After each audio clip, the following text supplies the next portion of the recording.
literary novels and short stories. That's my genre. I have no interest in YA, children's literature, detective fiction, romance fiction, science fiction, fantasy, or any of that.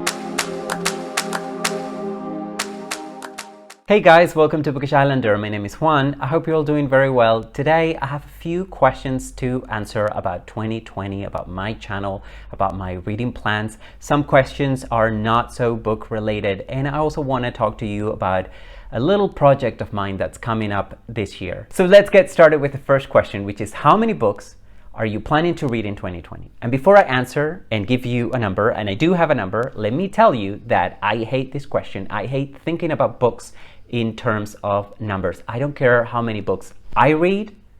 I care even less about how many books you read. What I care about is what books you read and what you got out of them. I don't get any pleasure in looking back and seeing that I've read 100 books, 50 books, 20 books. I get pleasure in looking back and seeing what books I've read, what fantastic discoveries I've made, in discovering what I was disappointed with, or remembering rather what I was disappointed in, and that kind of thing. So that means that I am on Goodreads, because as crappy as that website is, and let's, you know, it's a taboo thing, nobody talks about it, but Goodreads is a terrible website that looks like it was designed a really long time ago and no one has ever bothered to update it. Okay, that's Goodreads.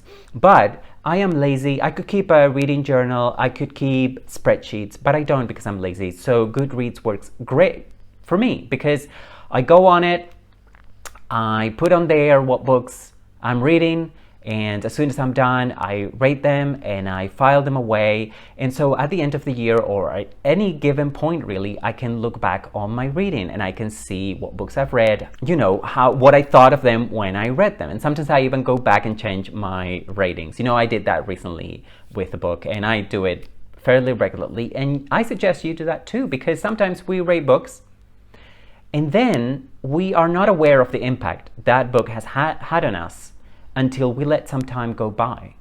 And then we think, actually, that book, you know, didn't mean anything to me, so I'm gonna downgrade the rating. Or actually, that book that I thought was okay has stayed with me for weeks, months, or years, so I'm gonna go back and upgrade its rating, you know? So that's kind of how I use Goodreads. And you might be wondering, why am I ranting about Goodreads when the question was just asking me for a number of books, right?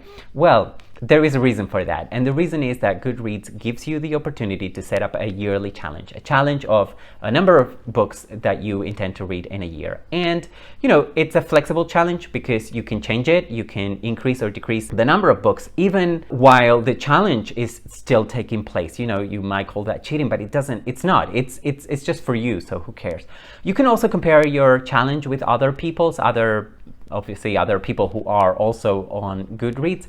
I don't tend to do that because I don't care, and I'm not competitive when it comes to reading. Definitely not competitive when it comes to the number of books, because as I just said, I couldn't care less about the number of books. But I do set myself a challenge every year, and I think in the last couple of years I've set my challenge up to 50 books, which was more than achievable for me, but I always thought that maybe something horrible could happen. Yeah.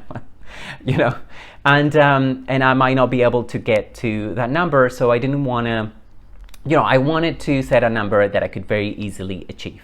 So I did that, and I said like 50 or around 50.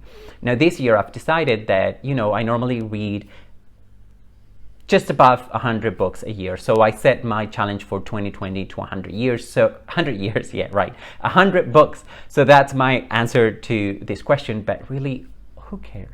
And the next question is, name 5 books that you were supposed to read in 2019, but you didn't get to, so you're gonna prioritize them in 2020. This question is kind of hard for me to answer because there are always so many books that I want to read, that I wanted to read in 2019 and in 2018 and who knows when. So I'm just gonna start by talking about a couple books that I actually started in 2019 but didn't finish, and I would love to finish them in 2019. So the first one is Duck's Newbury Port by Lucy Ellmann. I started that late in the year, It's a chunkster, so I knew when I started reading it that it will take me a while. I tried to read a lot, but then I got frustrated by the pace and everything else, so I put it aside and I didn't go back to it for a while. And then when I eventually went back to it, I decided that I would read a set number of pages every day, and that way I would be sure to finish it, and I could combine reading that book with other books. So at the moment I'm reading between 10 and 20 pages every day, and that's going really well. Then the second book is Crime and Punishment by Fyodor Dostoevsky. That's a Russian classic. I started reading that book. I've started, in fact, reading it before many times, but I started reading it at the beginning of 2019. It was supposed to be a buddy read, but it fell through, so I put it aside now because I've already started it to read this book so many times in the past, and 2019 was my last serious attempt at doing that. I'm gonna pick it up again in 2020. Then there's Thomas Bernhard. I read a few of his books very late last year. I want to read more books by him. I wish I could have had more time in 2019 to read most of his works, and in fact I try to read as many as I could, but yeah, I couldn't. So I have several titles. You can see some of them on the screen right now, but really I feel like I want to read most of the output by Thomas Bernhard. Then there's another Thomas who also wrote in German, that's Thomas Mann. I discovered this author also fairly late in 2019, and I want to read some of his famous book. In this case, yeah, I can be a little bit more specific. I have a reread of Death in Venice, which is a book that I actually read in 2019, but I feel like I read it too quickly, so I would love to read it again and pay more attention to it. Then there's also The Magic Mountain and other of his novels, but particularly Magic Mountain, I'd love to get to as soon as possible in 2020. The third question is, what genre of literature would you like to read more of in 2020? And really in 2020, I just want to continue reading literary novels and short stories. That's my genre. I have no interest in YA, children's literature, detective fiction, romance fiction, science fiction, fantasy, or any of that. So more literary fiction for me, please. Question number 4 is, name 3 non-book related goals for 2020. Okay, so my first goal is to improve my French. I made a video last year in which I spoke 6 languages. You know, those are the 6 languages that I speak. So Spanish, English, French, Catalan, Italian, and Portuguese, right? But if you watch that video, you would have noticed that my French and my Italian were kind of rusty. So I've decided that this year I want to improve my French. I did the same thing with Portuguese last year, and it worked really well. So what I did is that I started listening to the radio every day. I watched TV, movies, I read books. That's kind of book related, but okay, you know, that's how, you know, one becomes better at a language. But the goal is not book related in itself, right? So I did that with Portuguese last year. It worked really well. So I've decided to do the same thing with French this year. Now, my second non-book related goal is improving my Italian, for exactly the same reasons, but I'm focusing on French first, and when I feel comfortable, when I feel like I've gotten where I want to be, then I'll move on to Italian, okay? And I'll follow the same techniques.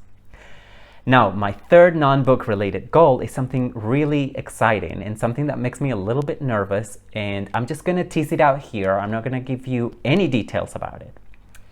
But this is some kind of announcement. I'm actually working on launching a new YouTube channel, and it's gonna be non-book related at all. I'm not gonna tell you what that channel is gonna be about. I'm very excited about it. I'm working hard at it. I'm hoping I'll be able to launch at some point in February 2020. I'm not gonna rush it. I want it to be very well done. And I think that new channel will appeal to a lot of you. So once that channel is up and running, I will make the announcement in this channel, in Bookish Islander, about it, and I will link to it so you can decide for yourself whether you want to follow me on that channel as well as on this one.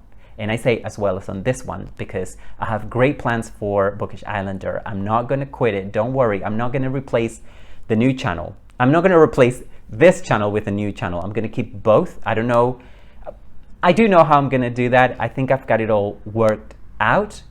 but you know, I don't want to jinx it, and I also don't want to announce it here because, you know, it's going to take me a while to launch the other one. So, you know, if you're interested, keep coming back here every Saturday, and at some point I will announce the new channel and I will tell you exactly what it is and link you to it. Question number 5 is, what's a book that you've had forever that you still need to read? Okay, I'm not sure about forever, you know, but for a long time I had Middlemarch and I tried to read it many, many times. And so I read it last year, okay? That would have been my answer for 2019.